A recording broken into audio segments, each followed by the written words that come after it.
Assalamualaikum and hi, welcome back to my channel. Bersama saya AIC Diana.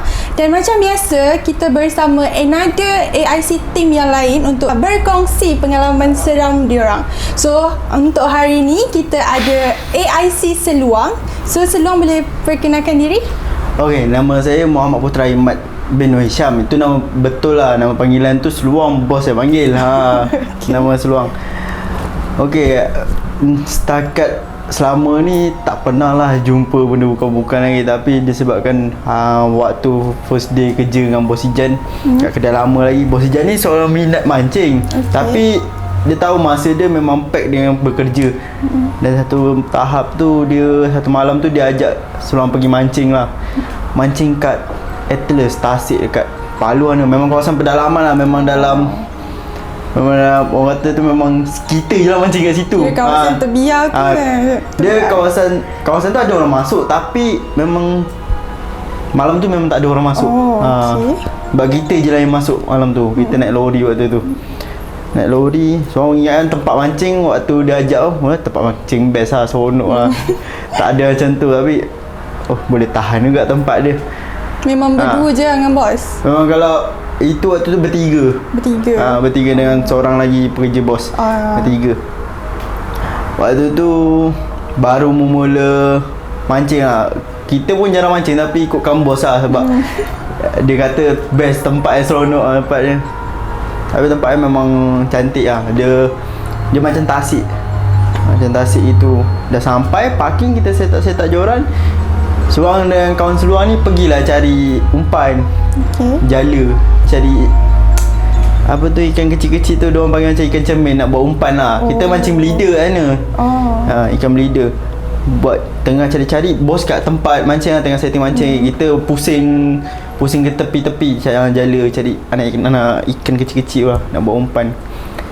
Tengah cari-cari, tiba-tiba Seluang dah nampak sekali imbas, tapi macam tak pernah jumpa benda tu, tak pernah jumpa, jadi rasa macam tak sedar hati lah. Nampak sekali imbas, biarkanlah, sebab niat tak apa, aku tak kacau dia tak kacau aku. Betul.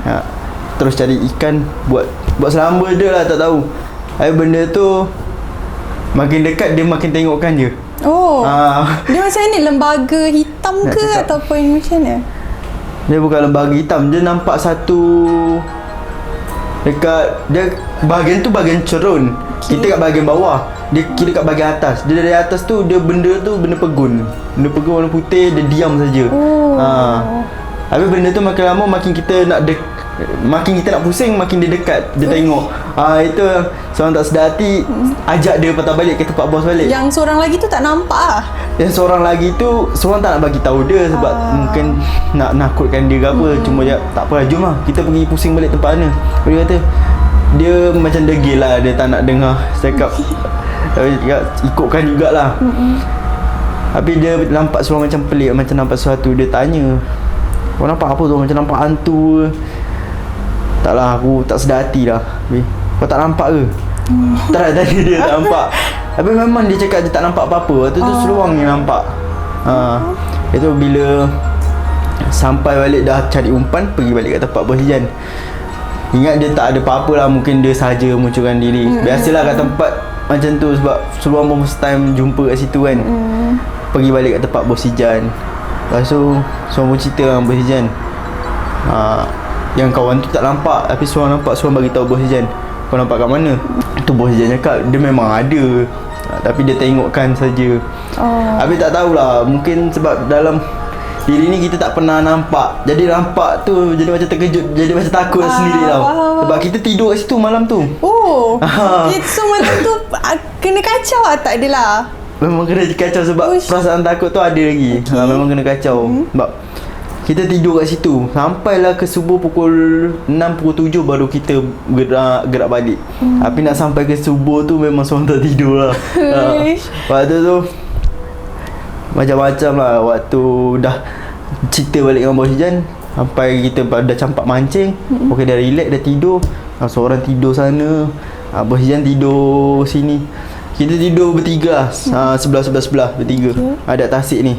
Tiba-tiba macam tasik depan ni, dia besar luas depan ni. Tiba-tiba ada satu kabus yang kita campak mancing kat depan ni. Ada satu kabus tebal depan ni saja. Dari depan je? Depan yang kita tengok ni kat depan saja. Tepinya okey. Kira macam satu, apa orang kata, kelompok macam tu ke? Kabus tebal. Macam pagi-pagi kita pergi kerja tu ada satu kabus tebal. Sama. Itu kira kat depan lah, memang nampak jelas. Okay. Kabus depan kat depan kita, kat tempat tu. Tapi kiri kanan okey. Nampak jelas. Mungkin tapi tak fikir apalah. Sambung tidur lagi. Itu dah tak boleh tahan. Terus selubung lah. Itu selubung. Sebab kalau selubung kita waktu tu ada tinggal nampakkan cahaya bulan je. Tu yang cahaya bulan mungkin sebabkan dia tahu kita takut dengan dia. Dia makin lagi seronok, dia kacau. Sebab kita dah dapat hasil tu ada dalam satu bekas tu. Memang anak ikan kita letak dalam tu. Okey. Sebab kita pun bila selubung macam semua cakap tadi, kita nampak daripada cahaya bulan je. Jadi nampak bayang-bayang tu. Jadi bayang-bayang tu memang dia main ikan. Kita tidur kat tengah-tengah sini. Tong mancing kita kat sini. Semua batang mancing kat tengah. Dia main pusing sini, main pusing-pusing. Sebab kita tidur kat situ. Sebab semua pun tak tahu. Ikut first time ikut Bos Ijan, tak tahu Bos Ijan tidur situ. Pagi baru balik. So time tu memang seluang seorang je lah yang perasan. Yang lain tak, Bos Ijan dengan Bos Ijan cakap memang dia dah banyak kali pergi situ. Jadi dah biasa Bos Ijan. Sebab seluang tak pernah pergi first time jumpa kat sana. Itu yang kawan seluang pula, dia kata tak nampak apa-apa. Dia cakap rezeki kau lah tak nampak apa-apa. Tapi memang seluang nampak benda tu. Dia diam. Tapi bila kita nak pusing cari lagi ke sana, tapi dia makin dekat. Itu seorang cakap tak berani lagi nak ke sana. Ajak dia patah balik ke tempat Bos Ijan. Memang daripada pukul berapa dia orang tidur, pukul 2 lebih sampailah pukul 5, pukul 6 memang seorang tak boleh tidur je. Selubung macam tu je lah. Barai lah. Boleh tahan. Esok kerja juga. Tapi dapatlah hasil mancing tu banyak lah. Hasil mancing tu banyak. Tapi memang macam-macam lah. Malam tu memang diganggu sajalah. Okey. Sebab lagi Bos Ijan pernah cerita kat tempat tu orang pernah hilang. Itu lagi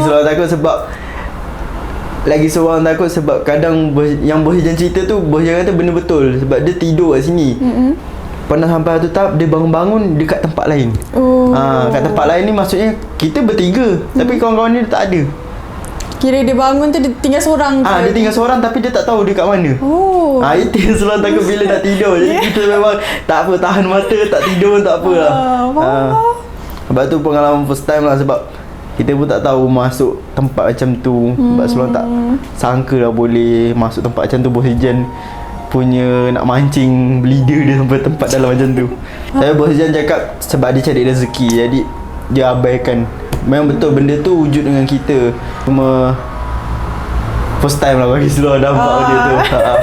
Kira memang betul-betul tak pernah nampak selain daripada kejadian tu. Tu betul-betul first time lah. Betul-betul first time.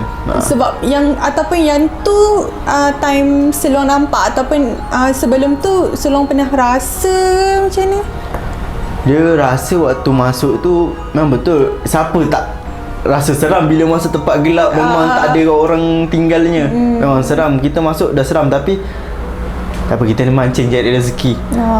Tapi start nampak dia ternampak tu, mungkin nampak bayang-bayang mula. Tapi benda tu nampak betul-betul depan mata kita, toleh macam tu. Memang ada. Itu start makin dedor. Makin rasa takut lah. Sebab terkejut bila nampak. Sebab first time nampak dia kan. Sebab tak pernah nampak. So kalau ahli-ahli keluarga Seluang ada tak pernah cerita dengan Seluang diorang pernah kena kacau ke macam ni? Adik seorang yang bongsu ni dari dia umur berapa tahun? Dari umur dia 3-4 tahun. Dia dah pandai cakap. Asal setiap kali dia nak masuk sebab dia tidur dengan mak bapak seluang, dia tidur dengan mak bapak seluang lagi. Sebab dia memang tak nak tidur bilik asing. Dia memang tidur bilik dengan mak bapak seluang. Jadi bila setiap kali nak masuk bilik je, dia tak nak masuk bilik seorang-seorang. Dia memang nak ada orang teman. Seorang pernah tanya kenapa dia tak nak masuk bilik seorang-seorang. Dia bawa seluang. Dia tunjuk kat satu pojok dalam bilik kita ni, peta segi 4 ni. Satu penjuru hujung kali tu, adik seluang ni cakap ada satu benda bungkus. Tu yang menyebabkan dia takut nak masuk seorang-seorang. Dia bagi tahu kat hujung tu, tapi seorang tak nampak apa-apa. Dia cakap ada benda bungkus kat ujung tu. Tu adik takut nak masuk. Adik seluang cakap macam tu. Tu seluang cakap dengan mak abang seluang sebab dia takut, dia tak bagi tahu mak abang. Dia tak bagi tahu dengan abang dengan mak. Tu seluang bagi tahu dengan abang dengan mak, barulah tanya cari jalan macam mana nak hilangkan benda tu lah. Kita cuba juga macam kadang diorang panggil ustaz ke apa. Ustaz pula datang, ingat dia bacakan apa tu, maksudnya dia buat tahlil ke baca ataupun doa-doa bersihkan pagar ke tapi tak adalah dia hampa pagar, tak ada. Dia tak ada pagar kan. Cuma seorang percaya atau tak pun, tapi pada seorang tak percayalah benda tu sebab dia cakap ada orang tanam dekat rumah tu sampai budak ni boleh nampak. Sebab tu budak tu setiap kali masuk dia akan jumpa dekat ni. Kira dia tanam tu untuk buatkan adik seluang tu. Adik seluang seorang je lah nampak macam tu. Adik seluang je yang nampak.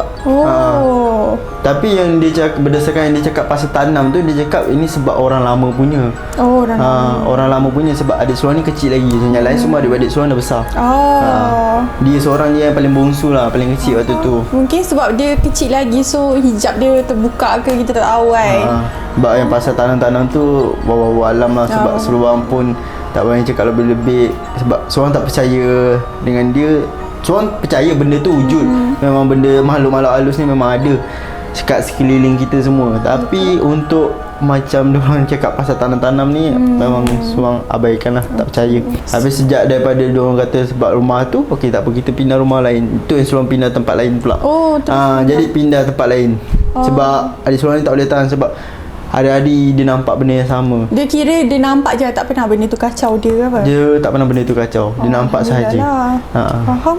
So lepas pindah rumah baru tu dah terus tak ada nampak? Kalau dah pindah rumah baru tak ada. Orang dah tak nampak apa-apa. Faham. So itu je lah pengalaman seram yang seluang pernah rasa. Itu je lah sebab yang tu memang first time lah. Sebab bos Ijan ajak mancing. Sebab apa pula kata kalau kita tolak kan. Sebab mungkin bos Ijan cari ikan. Kita pun seronok lah sebab cari ikan, cari lauk.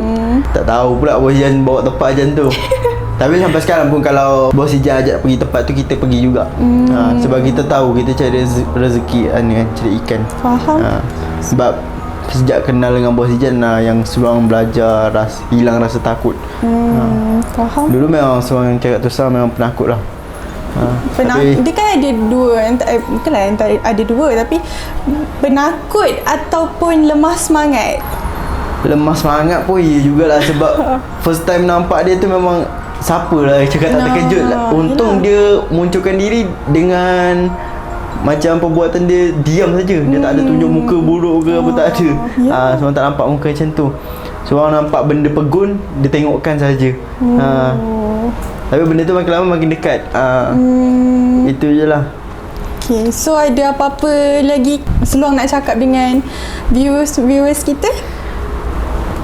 Setakat ni itu saja sebab tapi alhamdulillah lah sejak daripada seluang kenal bos Ijan memang dia ajar macam mana seluang boleh dapatkan keberanian untuk lawan dia balik. Sebab bos Ijan cakap kau takut dengan hantu, nanti akhir zaman kau nak lawan Dajjal macam mana kalau kau dah takut dengan hantu. Betul. Itu pun kadang sentak agak dia cakap macam tu. Baik kita lawan lah. Sebab tu kalau korang tengok macam dalam live bos Ijan, bos Ijan ada letakkan seorang dekat satu pokok ara. Itu betul-betul seorang lawan perasaan takut. Kira time dekat pokok ara tu tak pernah kena, ada lagi rasa ke macam mana? Itu rasa ada, tapi seorang cuba lawan. Kita waktu kalau korang tengok live tu pun bukan seorang pakai normal macam ni. Seorang pakai pakaian pontianak. Untuk nak betul-betul panggil dia. Kira nak cabar benda tu lah. Betul-betul nak cabar dia. Sebab bos Ijan cakap kalau kau lagi berani daripada dia lagi takut daripada kau. Betul. Jadi dia tak akan munculkan diri. Tapi kalau kau takut, macam seorang cakap yang seorang cakap malam tu, seorang takut kan. Jadi memang betul dia tahu seorang takut, jadi dia kacau lah. Betul. Tapi kalau kita lebih berani daripada dia tak boleh buat apa-apa. Sebab dia sama pun makhluk macam kita. So itu saja pengalaman seram daripada AI seluang kita. Itu saja. So korang kalau korang ada pengalaman seram juga, korang boleh share dekat komen. Mana tahu sama kan pengalaman seram korang macam AIC seluang kita kan. So ingat, bukan kita saja penduduk dekat bumi ni. Okey, itu saja cerita kita pada hari ini. Assalamualaikum. Bye.